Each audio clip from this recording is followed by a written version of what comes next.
by the end of century, Michigan, under a best case scenario, is going to look kind of more like northern Arkansas in terms of its climate. Under a worst case scenario, the climate's going to look northern Texas. Very different tree compositions.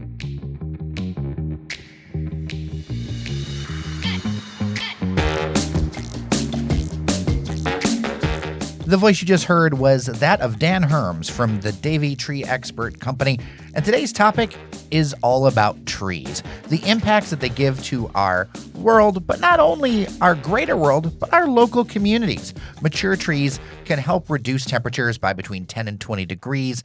They have all kinds of other benefits. And so we're going to get into that. We're going to get into what's ahead for our climate locally, the changes that are looking like they're going to happen, and so much more. This is a conversation I really enjoyed and kind of nerded out about one of my favorite things. But before we get started, I want to thank Whitney, who joined us as a member at patreon.com/dailydetroit. You know, it's your membership that helps power content like this, and so I greatly appreciate it. Thank you so much.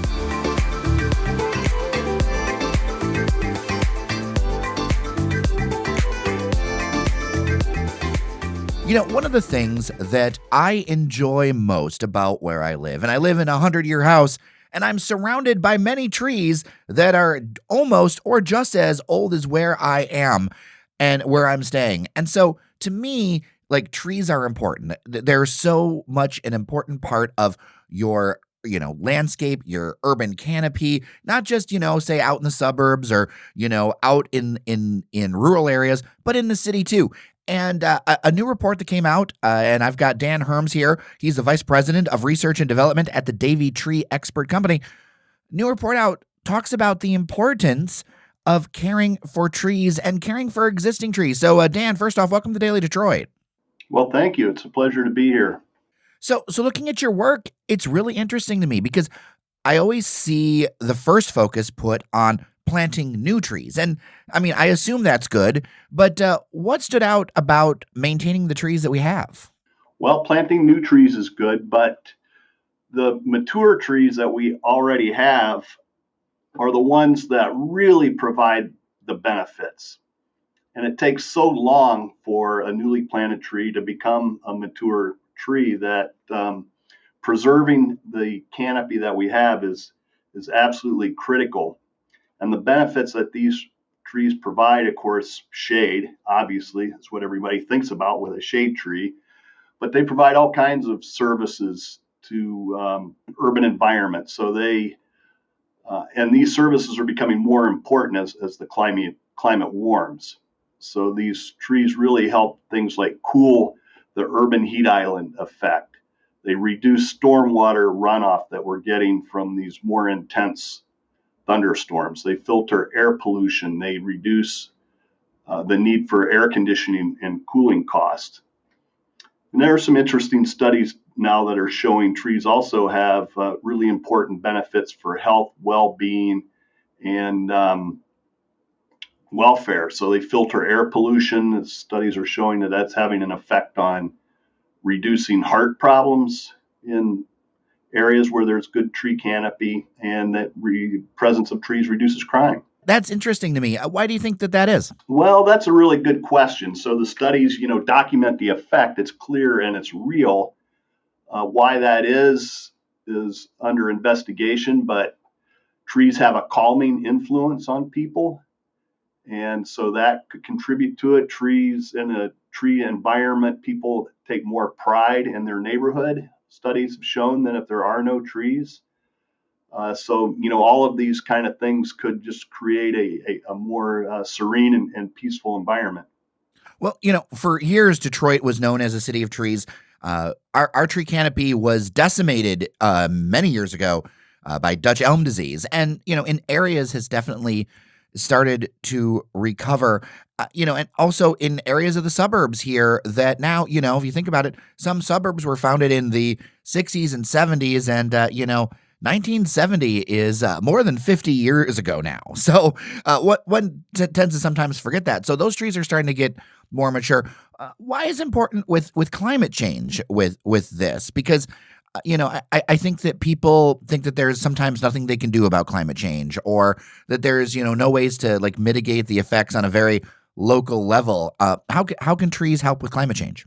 Well, confronting and dealing with climate change can seem, hopeless. It's such a big issue, but trees are a really important adaptation, especially mature trees, a really important adaptation for mitigating the effects of climate change, especially on the local level. And so, when you have a 40%, 50% canopy cover, for example, the temperature can be dramatically reduced compared to where there is no shade. It can make the environment much more livable.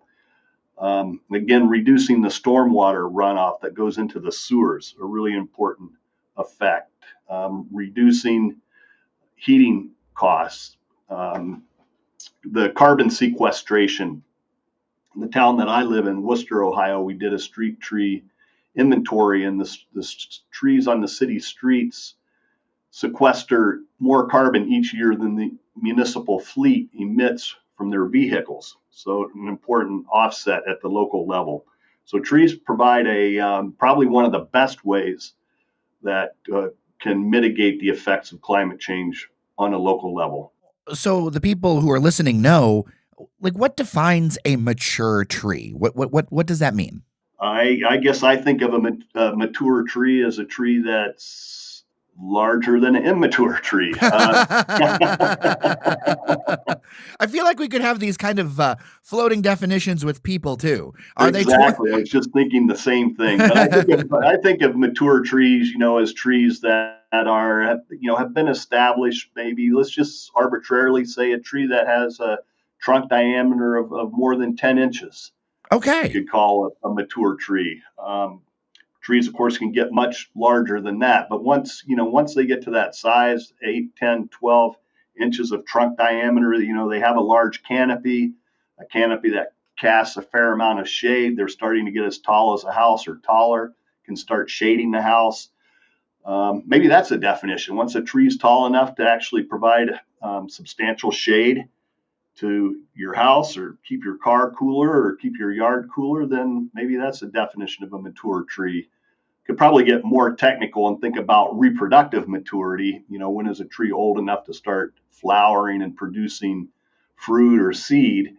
But in terms of functional maturity, let's just say a tree that gets to be 10 or 12 inches. One thing that's fascinating to me, having a number of trees that are in some cases almost double the size of a three-story house in this neighborhood, is that the migratory flight patterns of birds, and I've noticed the kinds of animals that are attracted to it.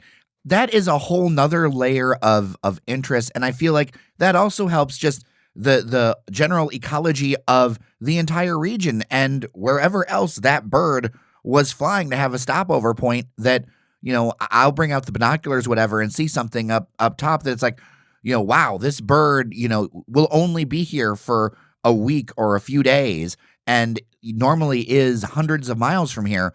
But to see them stop over, and one of the reasons they stop over, where I live, is because the trees are just so tall. That's a really good point. That trees and mature trees provide tremendous benefits to biodiversity. So migrating birds, as you say, they use those as resting areas, shelter, a safe place to hang out on their travel north, where they can be safe from predators and so forth. They're also a major part of the local food web, the local ecology. So trees, especially native trees, support all kinds of insect species, caterpillars and things that the birds feed on, that they need to feed their young. So when we're talking about the resident birds that are nesting, absolutely dependent on the insects that are inhabiting the trees. And of course, the squirrels and this other urban wildlife, urban biodiversity that we enjoy around our yards are absolutely dependent on having these trees. One thing I found interesting in the report, and I'll be sure to link to it in the show notes, was a mention of like the change in species of trees because of climate change. How strong is that, and what are we seeing, and what could we be seeing, in the next 100 years? What we should be thinking about if we're planting it or nurturing something, to say, okay, this is a tree that will do well and be suited well, for the next century? Thinking about climate facing trees is really important. So you mentioned, in some of these neighborhoods were built in the 1970s, 50 years ago. The trees were planted. They're just coming into their own now. They're going to be there for a while. Well, the climate has changed pretty substantially in the last 50 years. So we've seen a good amount of warming since the beginning of the 20th century, and most of that warming has occurred in the last 50 years, and that warming is continuing at a steady pace, and it's projected that it will. So a tree that was planted 50 years ago is living in a different environment than in which it was planted. And the trees that are planted today will be living in a different environment in mid-century or end of century. And just to provide some perspective on how the climate is changing, and it's having an effect that's already been documented in the forest. Tree composition is changing.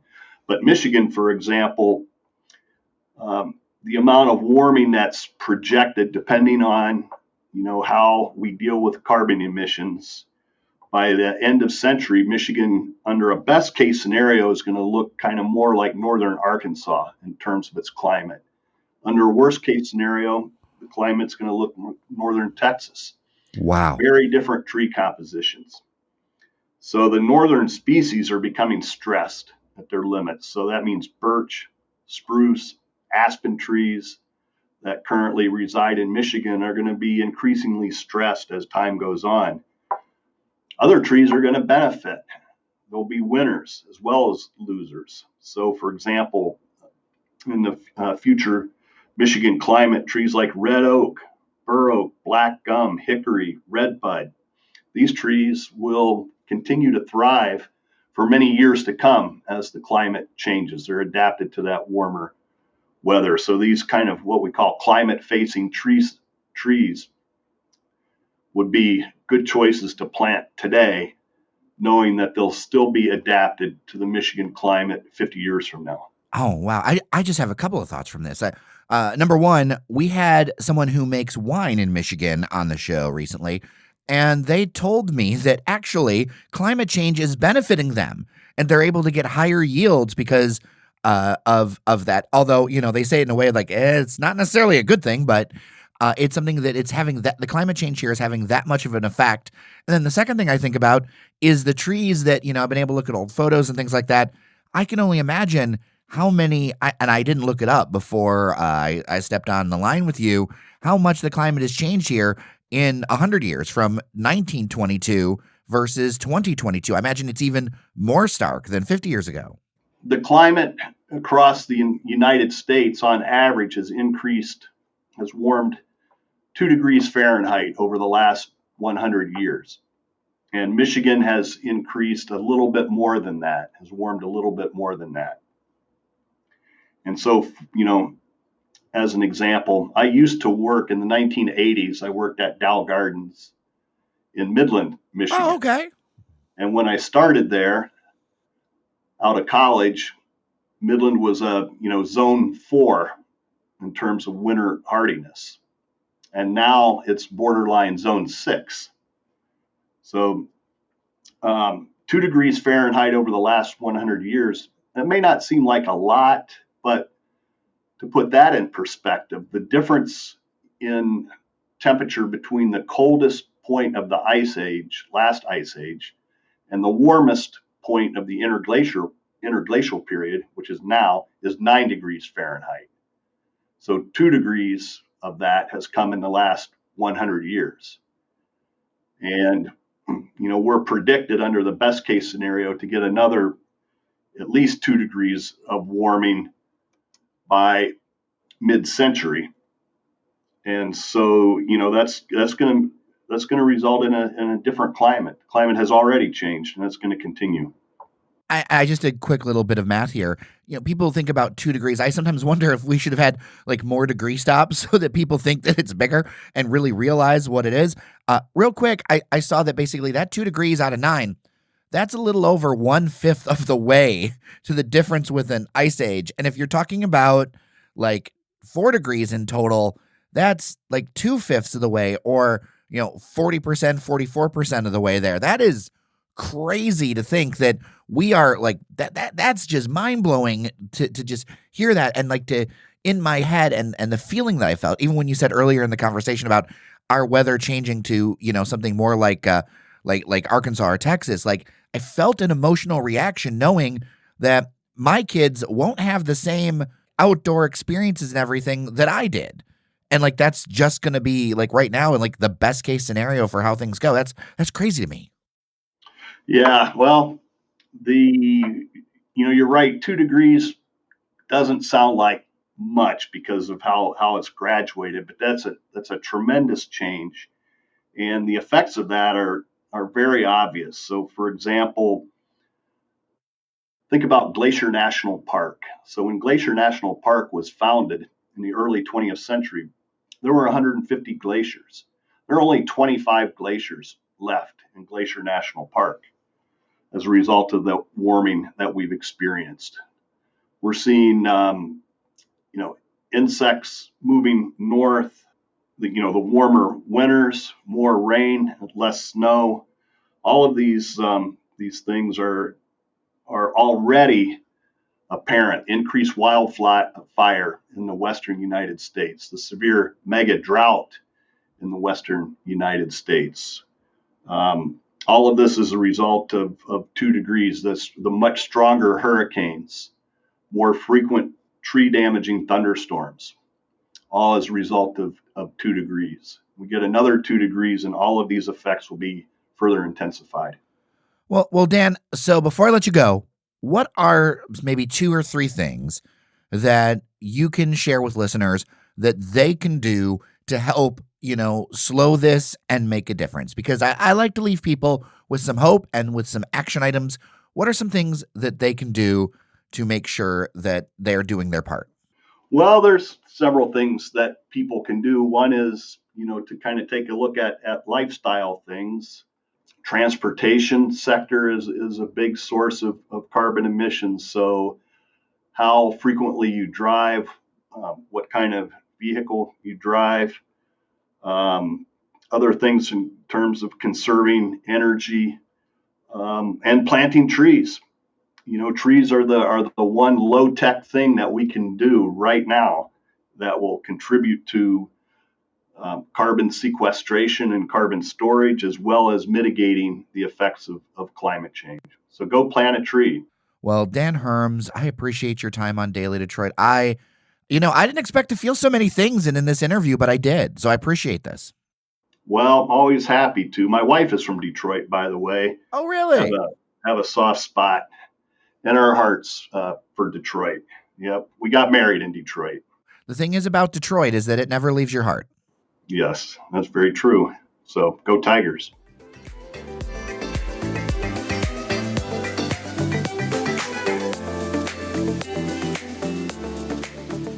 Before I let you go, I want to share a little bit of late-breaking local business closure news. After 11 years, Astro Coffee and Ochre Bakery are done. Astro, for a long time, was across the street from the train station. They moved up to by Grand River, along with Ochre, both, of course, in the city of Detroit. I've been a patron of both for a long time. I have a lot of good memories. I'm sure we'll discuss it more on the podcast. I don't have a lot of details, but if you want to check them out, you need to by Sunday, May 15th. That will be their last day of service.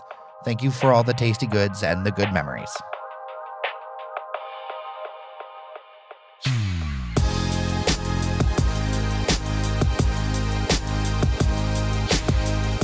And we are done for today. My name's Jer Stays. I thank you so much for listening. Remember, if you haven't already, share the show with a friend. It's the greatest way to push Detroit's conversation forward.